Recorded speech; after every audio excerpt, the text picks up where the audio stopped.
Juvenile delinquency, the 50s term for bad kids. It scared parents and preachers, psychologists and politicians. Now, it may be hard to believe, but many loudly condemned the influence of comic books. One writer called comics the marijuana of the nursery, the curse of kids. Senator Estes Kefauver chaired congressional hearings looking into these dangerous animations. But through crafty maneuvering, one comic book, Mad, avoided this version of censorship and even thrived because of it.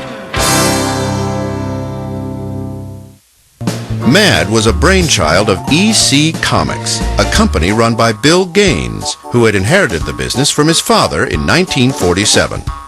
EC Comics was profitable and, true to the times, not at all controversial. Everything that you saw in the media was very clean. TV was very clean. Couples slept in separate beds.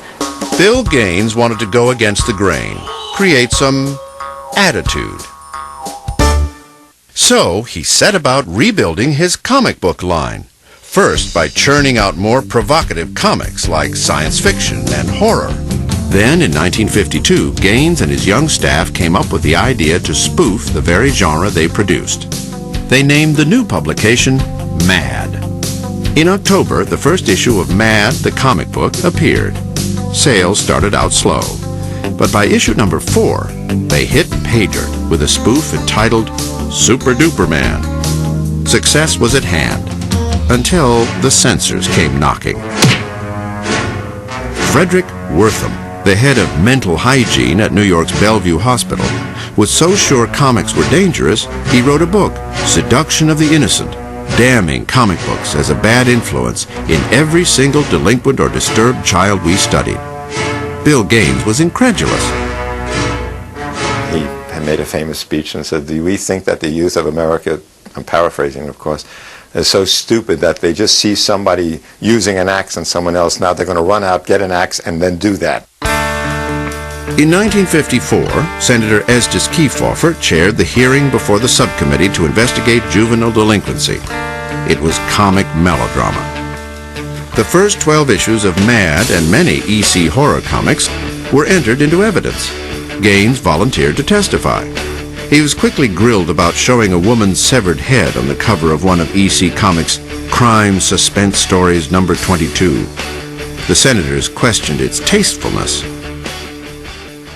And Gaines said, well, you know, it's really in very good taste for the cover of a horror comic. It could be worse if you showed the bloody stump, if you showed, you know, blood on the floor.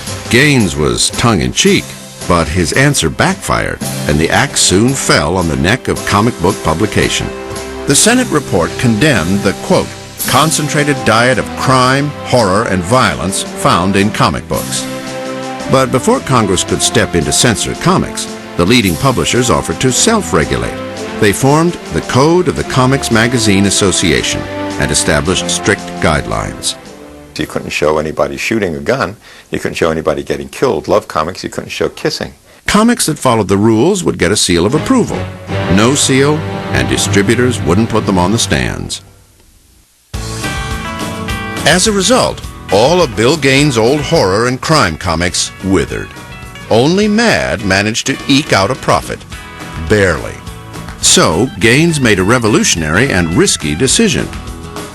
Comic books were being censored, but magazines weren't. The July 1955 issue of Mad hit the newsstands with a different look.